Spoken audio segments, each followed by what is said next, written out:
Iman diwa hin ama sa pena hin sung hondo na kichen hung kimang chao hitin pala sod login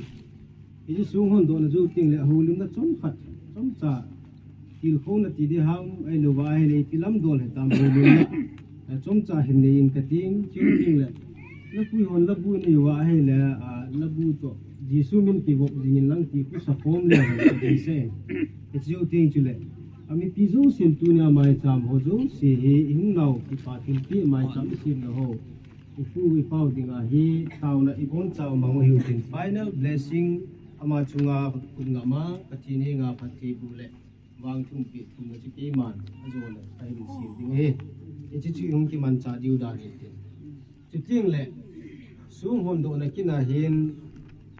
kum le hain ki ven lang le ti hi sung hon malala tunia siu hi a thai le le dio ki le lai ai wangin tunia he ke man ka kum ka tha ka to ding lovin pakai tha cha pachin thil bol ki na pakai thil bol thi na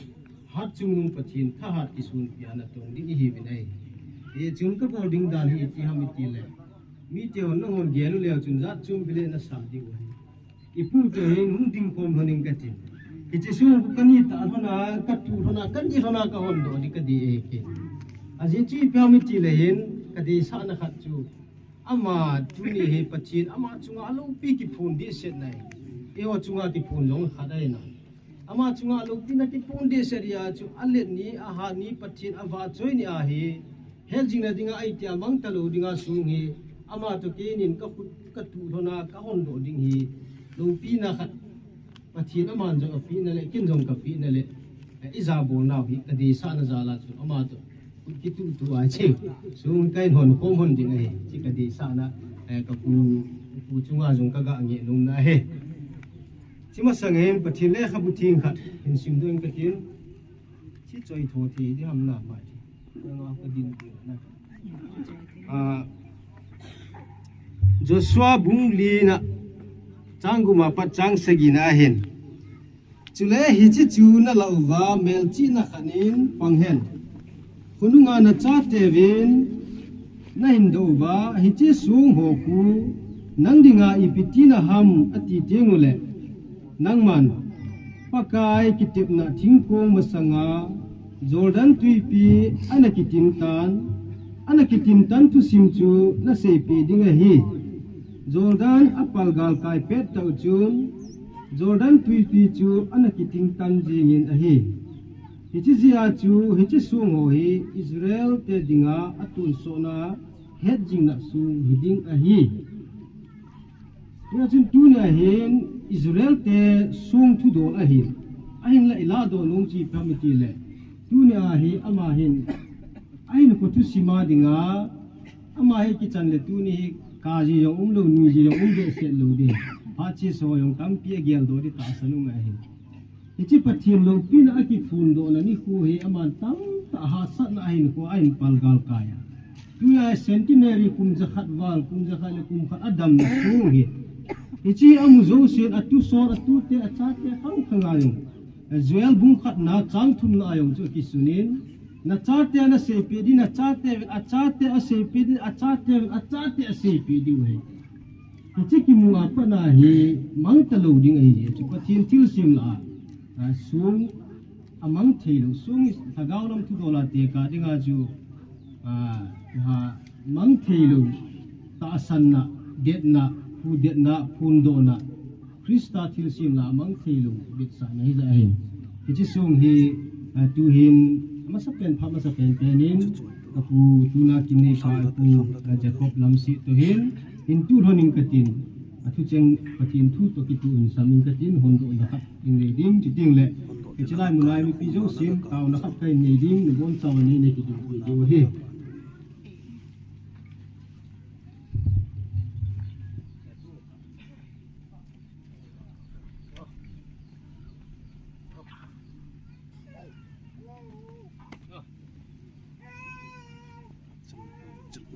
lang zo en ton thon ni na lang ni tam zo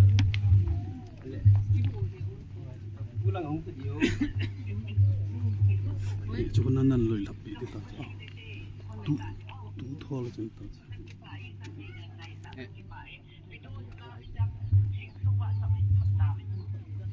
Pathian thil siam zo sila kiếm thelo mang thelo sung a he hi chi sung mang cha pathian lo pina ulam si hang sim chunga kum za khale kum khat zen pathian athil bol the na amin lo pi ala na ki het jing na dingin ima zo se lo pi na pathina jing jing dingin ke ma pakai ha cha pastor mang boy guite chule ulam si hang singin pato chapato hagaw thing minin hondo na kai ni ban nahi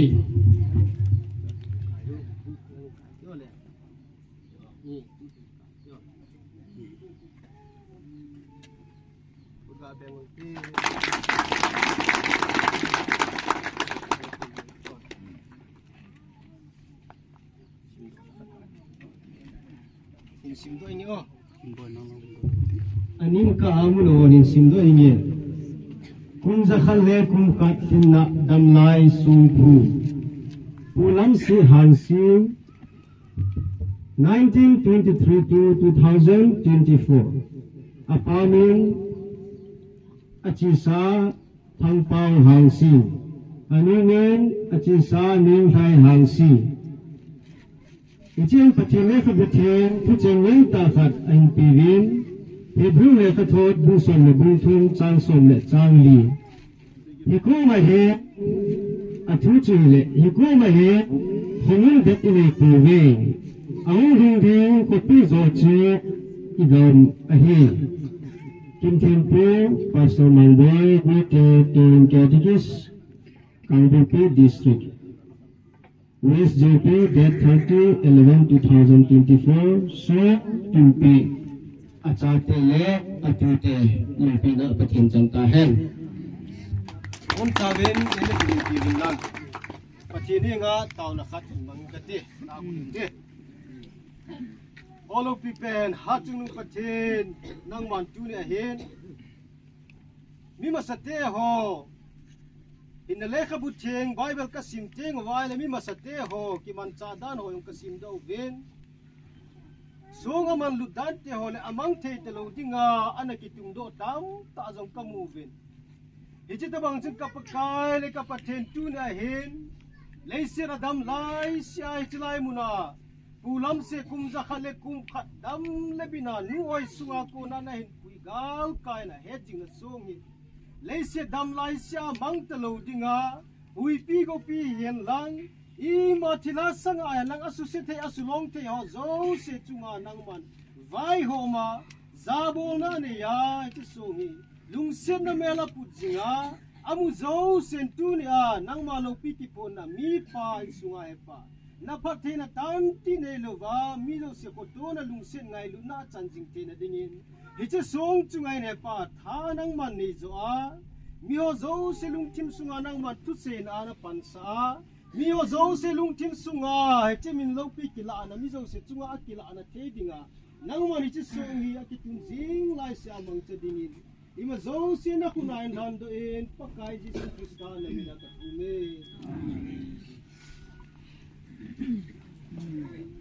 trong khát hung din beng e chan chu sung i hon do naw ikiman cha na o hi tun chom cha khat holim na e mangin katin cheu tinga hele la khat sawitin ji sumin ki bom sinin lang ki sawitin cheu te le mi pin taw khom na ini yuwa cheu tinga hele ke man ama chunga khut nga ma pathin hi nga bang thum pi na pathe bu thum pi na kai ni ding a he ichilai ki sun he Hebrew le kha thot bung som le thum chang som le li na a hin ichi thu pi wang wa hin ke hin kum za khal kum khat sung ki do de he ti hi an se wa pa na adang ka lunga pu ama ai pu to hin kana ki mu tu jing jing sa do na hin ka lunga adang lu pu pham mi ti le mi yo sin he sa fsc gung gu chang khan na ka lunga he a ye chi pham mi ti le patin le khabun na phat thia le si chunga na hin hu sop na dingin na nu na pa za bo hi chi chu thu tik to go ma thu pi ma sa ai mi min ama sa hi nu kha thi lo he ama sa hi ipal jing phona ai le hin ku son na o me ti hi cái mù đó là hệ à background giống cả hà sụt lâu hệ mi adam thi ho adam so rồi hệ và thiên thu pi khát ab su bul hin người ti cả lạ đã hệ ai chú nu le pa ki dong helang pata ki ho lim sa le mi na chú sei ngai lu kum chú tam nan ai wangin nu le pa za bol nu le pa thungai ta hiding hi ka ta sa ne kamin la na ke ka puji kum som ku le kum gu ma thi he dam sot ka na sa thu ama hin ku ho chu ka ven ka ki hu pi nei le ama hin thu tam se pun mi to kina he koi ma to kina he un chi go chu se jin tam zo ai le athu si mo ai do ai le nu le pa to ti man cha da ro thungai na lam jing bu ba a um bin ji chu ka lunga kilang ma sa pe na he bible akitep na hen thu pi ma sa hen ye chin je thu pi ma sa chu amul su ji atu ni charai pathin achunga amin lo pi akila sa he ti he ka phot chin num ka pom de he ye chun ama chunga he pathin lo pi na kilang de se ni tu la ya he thi da no za za do min ai pi ti tha lam chung chu ma anu le pan boy na em sa em yong ti man lo kho ma thi yong e tam tai ye chu tu la ya hin ama hin tu i be na le tam ta thu se lo wa jong thu sim za le le a jong hi tiam ki hol na khat ni chu se ni au me lai chule tu ni he abad de wang chu ai pui ai lai chi ta bang hi bible a jong mun ni an au min tu ni a kin ta bang ti de ha pin na lo pi dan le pin ni ko lo pi dan an manga hi bible an au min genesis bung som li a chun i vin ai le chang som ni na pa na chun Pharaoh win birthday na mangi pin ni ko na gungin cha chi pitia me ti le hin aman pin ni ko na bola hin lengin sunga zu hai dom khat to chang tha dom kharau min chang tha sim kharau min ya chi sung kula ta lai wa ju se min amang le pi chu ichini ko tiang chu le chun zu hai dom pa na zu hai na dok ki ding chang tha dom pa wang chu na thi di he na ti pe chu ichini ko ong rung ta na he le pin ni ko en man hin zu hai dom pa chun a zu hai dok chu continue a bolin a dom ngai in le in sunga na atong zomin ai wangin chang tha sim pa chang tha dom pa wang hi a khai sang min a thi lo ta na he ichi chu aman faro len pan pin ni ko na man da na he pin ni ko na man chu mi khat a thi lo e ti chu ka se no ma he aman pin ni ko man mi khat a thi lo en aban phina ki pa na thu pa mak le kha khun bung som le gum na khun heroin birthday among kinin John Baptist chu alu changa ki tan lo ki ne ya chun pin ni ko bible ana manu hin herod hin birthday hin phana he herodias chanu hi alam sau ne alu hai be se ni na thum ka pi de ka bol pi he ti anu ko mai pi ka thum dam ti tu lu sa John Baptist sung kula ta alu changa thum alo la ga tanu ku ngai pi hi tia chun mi ma sahon birthday pin ni hu ana gel do naw hi mi khal si su na kha in sung lung hem na ai lo wai le e ka pathin mi te lo na thi na lo en jong ana ha sin do we nei ya chu tu na i ho ni bol hi pi ha mi ti le i to zo se chu hi chi khat thi lo na ding hi lo bin pathin lo pi ama chunga i hon hin khu he minit kha jong ki zot thi lo he hin khu man lu dan dan ni tua kin ka het to na hon na het ki bang lo he in khu life value he hin khu man lu dan ai chu ken in khu man lu dan ka se hi zakhala som thungum ka se do zo lo ding tu na kini nei pi pau I pu pau ho limen lang le som get som ku se do de hin khu man lu dan ai chu ei ho khang tha ki ho lo hin khu man lu dan ni ka ha het lo lai he se thon ki thim ma yong le experience ki tu ki ta ita sa ki tu tam lo lai man lu dan chu ki het be se lo ai na mai ho limen lang le it ti se do de hin khu man lu dan ain pal na saven ain tu pa saven amu do amai do asim do atamina hi ama sangayong achat mo ho azen ho mitcho elbayo ho ki se sa hin khu man lu dan zakhat se do di we hin set de ai ju tuin e ho e ha no I khu le keng ani na chat thein lam izot the juwin I du na e donin I du la enen inu phale ki chol the ni le hin khu hi aman lu dan ki helo ai ain tuin I pu hin a chi sa tu na ai kum zakhat wa in pu hin holy man lang hin ko aman lu dan sele namit halai ba bible simwin tuin ken ka simno men ka sim the ta poi pathena ka tong no min ka tong the ta poi ati di cho hin ko man lu dan chu he di cho ai wang tu ai ki sang thiam the lo di yo azia chu I ho pa tam nai lo hi mi cho el bai ko mu lo hor a chat mo chu se ju le na mo banga chat the le ni lum luma pathin thu a ki ban cha ding na mo banga chat thing ka tin ka khud le gitar ka tum ding ka go ding ai lo wa he le pathin le kha bible ka su ding I pe pe se di jo ni chung gi ko hi aman lu e ati di go amon se ju le am to I to se ju le cham kim di hin ko man lu dan e chung tu hin ko man lu dan he e hon tampi ipu hina se le ning king ge tu ai ho la han pe nei ta hin ko man lu dan cha ha het di se dai ta nai tun bible hen hebrew hen hi che naw hi e ho inai koi ahung hung ding ko pi zo chu inu a hi I gamu a hi ati nei chi bible ai la tu ai naw hi inu e lo wa I gamu e lo wa le kun jin hi be nei na kun jin hi chu man jin hi ai la tu nang le ke dan hi man jin dan ha mo malzin dan lo chu malzin chi te bagam ti le ki phallam jong ngai chu chiting le ichi lo na kim jong su bu dik ngai chu tuna na hung hi ichi hom hi ipu kina ai hung hin kim ki pat masala sun chi ki le chu ki man cha na si I ma record na nei lo di he na head di lo he na se di lo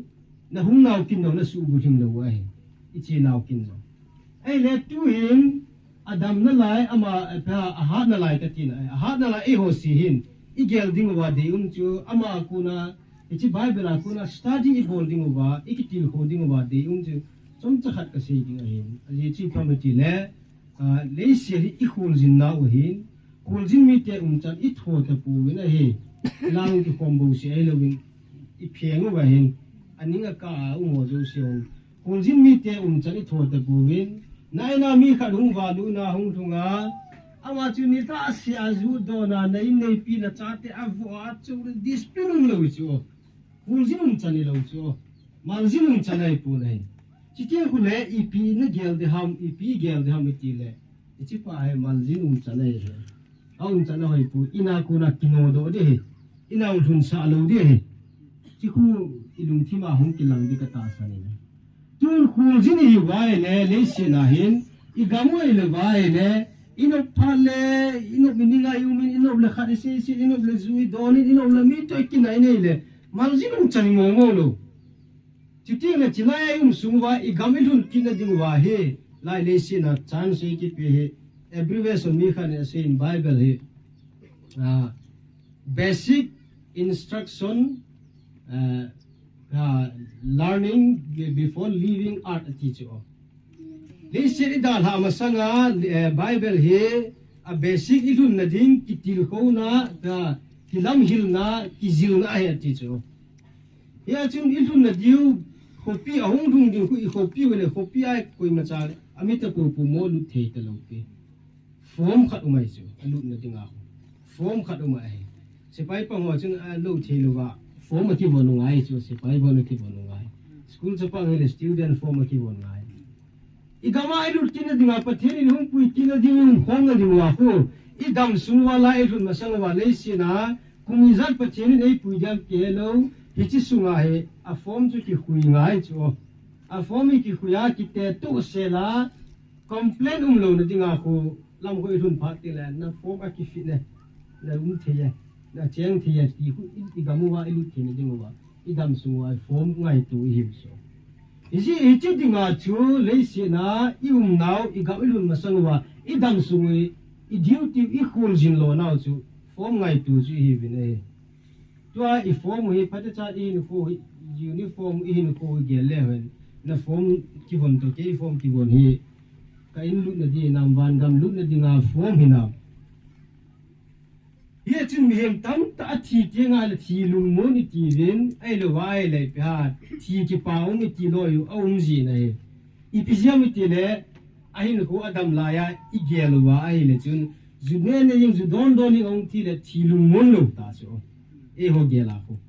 ai chỉ phàm thì là anh cô ấy lệ uniform chú anh luôn là đi uniform mà kí hòn lâu gì thì cô ông già lùng thì ngoài thì lùng muốn thì lâu ai ghé lùng ye chú mi chỉ đam sunga i bol diu chỉ phàm thì lệ i se hết mà bằng hoa chun i gam i lu da dinga uniform form ki bonding form ki kuiding hi chu i khol jin lo na purpose pakai jisu incarnation lungdon mi him dinga sung tu mi him lung ke la ngai tu pha ong lo ta chu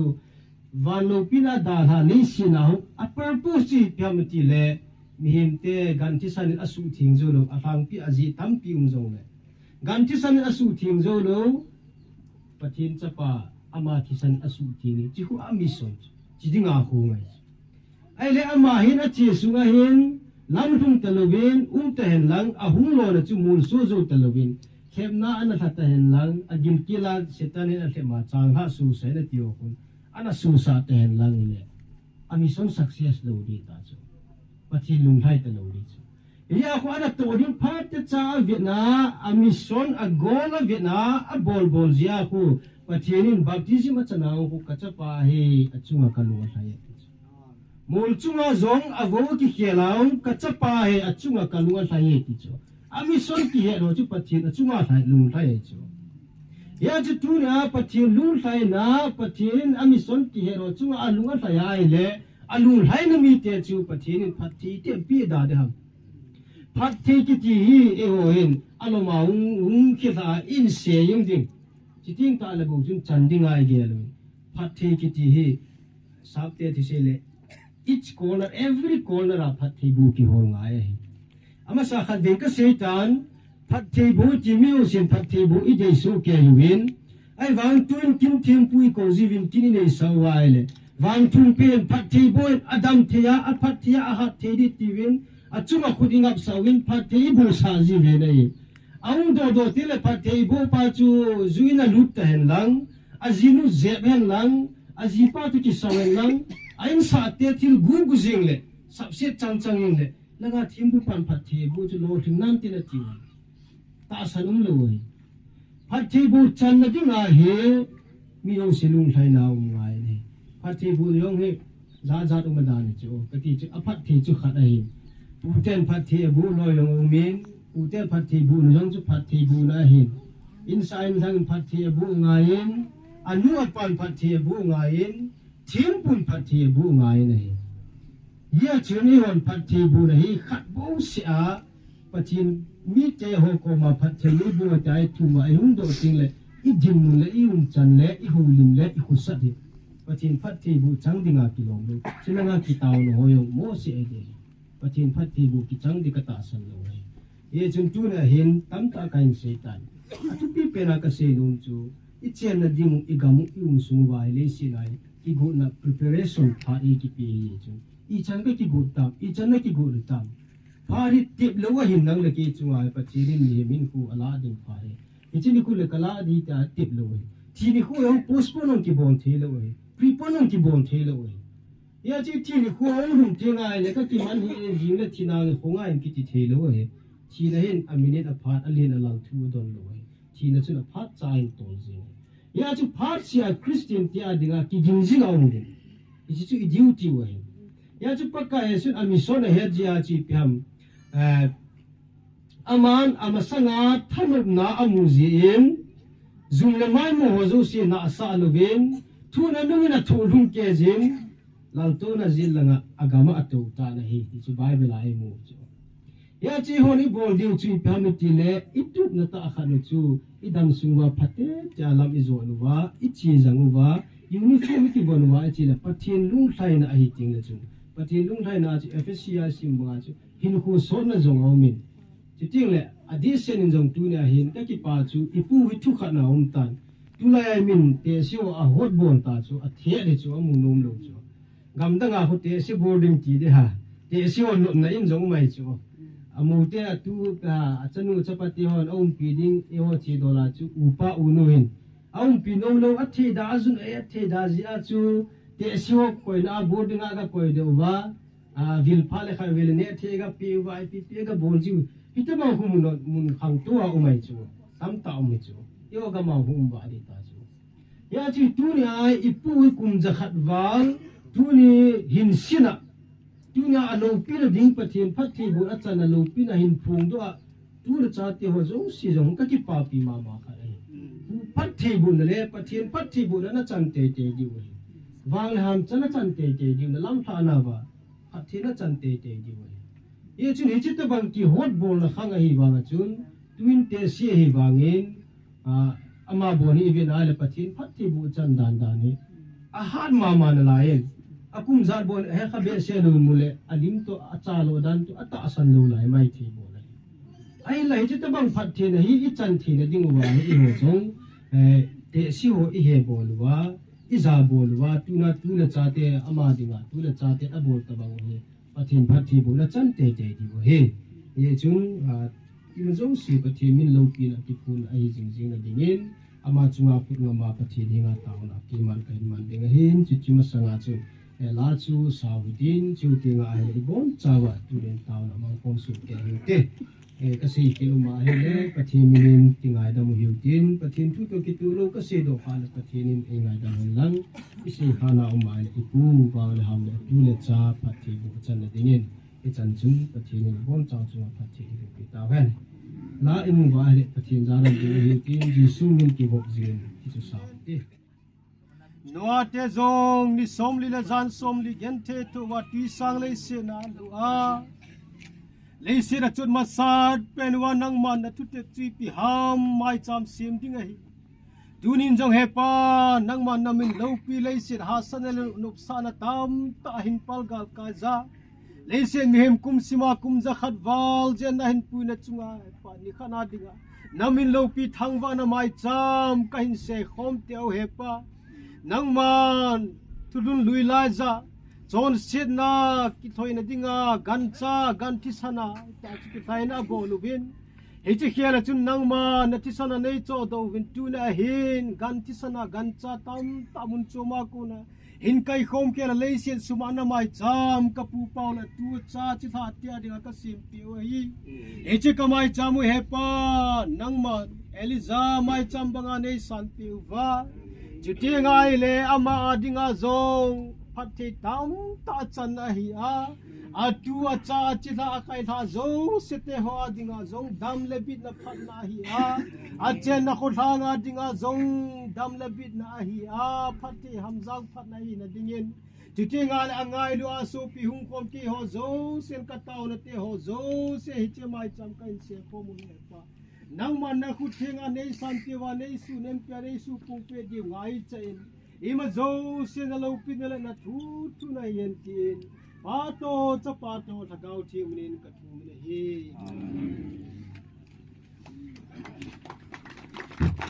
chan chi ki ma ta tan te